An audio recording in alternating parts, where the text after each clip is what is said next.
Hello दोस्तों, welcome. इस video में हम क्लास 10th मैथ्स के चैप्टर 4 के कुछ एग्जांपल्स करेंगे। तीनों एग्जांपल्स में कॉमन बात यह है कि हमें इनमें x ज्ञात करना है, यानी हमें इन समीकरणों के, इन द्विघात समीकरणों के मूल ज्ञात करने हैं, यानी x को फाइंड करना है।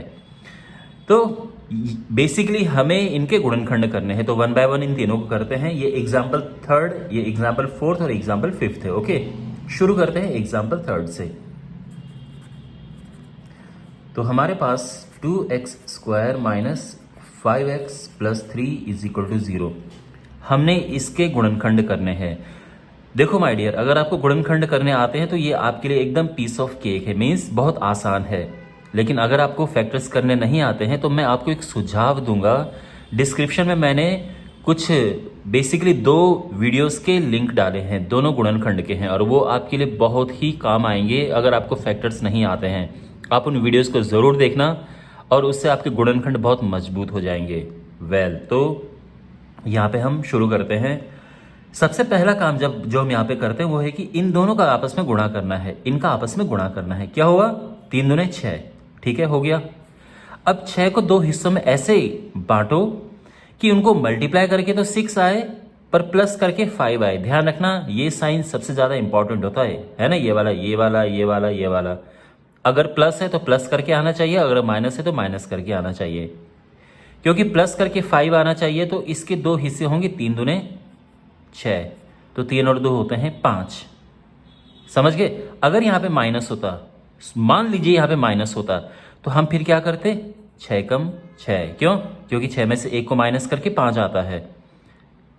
अगर यहाँ पे माइनस होता तो हम 6 एंड 1 लेते, इसके फैक्टर। क्योंकि यहाँ पे प्लस है तो प्लस करके 5 आना चाहिए, हमने लिया 3 दूने 6। चलिए, अब यहाँ पर ये हो जाएगा 2x² minus 3x minus 2x plus 3 is equal to 0। Okay, minus 5x को हमने स्प्लिट कर दिया है, माइनस 3x माइनस 2x। यहाँ x कॉमन लेंगे, अंदर बचा 2x माइनस 3। यहाँ माइनस 1 कॉमन लेंगे, अंदर बचा 2x माइनस 3। अब ये 2x माइनस 3 दोनों में से कॉमन ले लिया और यहाँ x माइनस 1 बचा। ठीक है ना, इतना क्लियर हो गया। अब हम लिखेंगे यदि 2x माइनस 3 0 है तो 2x बराबर 3 हो जाएगा और x आ जाएगा 3/2। और यदि ये 0 है, x माइनस 1 0 है, तो उससे x आ जाएगा 1। तो बेसिकली x की क्या, हमारे मूल क्या निकले? मूल निकले, एक तो 3/2 आया और एक 1। ठीक है ना, 3/2 और 1। आई होप आपको ये समझ आ गया होगा। अब हम करते हैं एग्जाम्पल 4।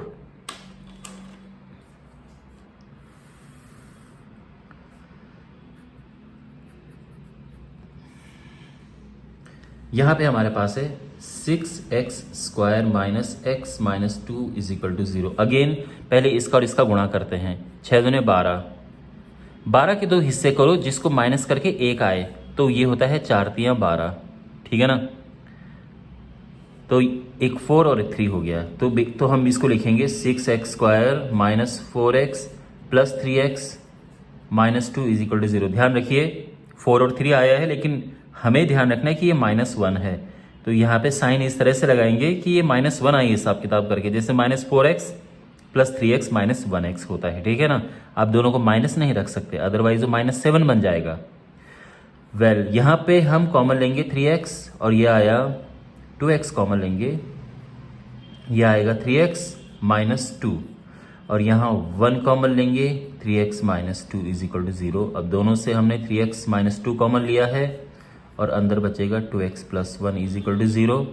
फिर वही कि यदि 3x माइनस 2 बराबर 0 है तो इससे आएगा 3x बराबर 2 और x आ जाएगा 2/3। और अगेन यदि 2x प्लस 1 0 है, यानी अगर ये 0 है तो क्या होता है 2x इज इक्वल टू -1 और x हो जाएगा -1/2। तो x क्या आया? एक तो 2/3 और दूसरा -1/2। ठीक है ना। अब हमारे पास है एग्जाम्पल 5, यानी इसके गुणनखंड करने हैं। 3x² minus 2√6x plus 2 is equal to 0। तो सेम स्टेप यहाँ पे फॉलो करेंगे। पहले इसका और इसका आपस में मल्टीप्लाई करो, 3 दूने 6, इतना समझ आ गया। 6 के यहाँ पे 2 हिस्से करो और ध्यान रखिए 6 मतलब ऐसा होना चाहिए कि उनको मल्टीप्लाई करके तो 6 आए लेकिन प्लस करके 2√6 आए। ऐसा क्या हो सकता है कि मल्टीप्लाई करके 6 आए और प्लस करके 2√6 आए? तो ये होगा √6 और √6, ठीक है ना। तो यहाँ पे अगर हम इनको प्लस करते हैं √6 और √6 को तो 2√6 आता है, ठीक है। तो हम क्या लिखेंगे, ये हो जाएगा 3x² minus √6x minus √6x plus 2 = 0। Okay, ये हुआ इसका मिडिल टर्म स्प्लिटिंग। यहाँ दोनों से क्या कॉमन है? अब देखो, इसके लिए आपको बेसिक चीज़ें पता होनी चाहिए। मैं आपको एक चीज़ समझाता हूँ। देखो, √6 होता है √3 × √2, आप समझते हैं ना, 3 दूने 6। 3 होता है √3 × √3, जब दो एक जैसे रूट का मल्टीप्लाई करते तो वो नंबर आ जाता है। और 2 होता है √2 × √2, ठीक है ना, ये होता है। अब यहाँ देखो, बेसिकली एक काम करते हैं, चलो वैसे ये वाला जो स्टेप है ऐसा लिखते नहीं है, केवल मैं आपकी सुविधा के लिए लिख रहा हूँ, ठीक है। इसको √3 × √3x² √2 × √3x √2 × √3x और ये √2 × √2 = 0, ठीक है ना। ध्यान रखना, लेकिन आप नहीं लिखेंगे ऐसा, ये केवल मैं आपकी सुविधा के लिए, या तो आप रफ में इसको लिख सकते हो, ठीक है। अब यहाँ कॉमन क्या है, दोनों में क्या कॉमन है आप देख सकते हो। √3 कॉमन है और x कॉमन है, तो हमने √3x कॉमन ले लिया। अंदर क्या बचा, अंदर यहाँ √3 बचा और x बचा, माइनस आया, यहाँ √2 बच गया, ठीक है ना। इन दोनों में से क्या कॉमन है, यहाँ √2 कॉमन है, अंदर बचा √3x, प्लस में से माइनस बाहर आता है तो माइनस बच जाता है, और ये √2 बाहर आ गया तो एक √2 अंदर बच गया। और आप देख सकते हैं अंदर एक जैसा है, यानी हम सही कर रहे हैं, ठीक है। तो ये है √3x माइनस √2 और दूसरा भी आएगा √3x माइनस √2, ठीक है। चांस की बात है कि जैसे आगे हैं, कोई ज़रूरी नहीं है, बट इस तरह से इनके फैक्टराइजेशन होते हैं। अब फिर हम लिखेंगे वही कि यदि √3x माइनस √2 = 0 है तो √3x = √2 और x आ जाएगा √2/√3, ठीक है ना।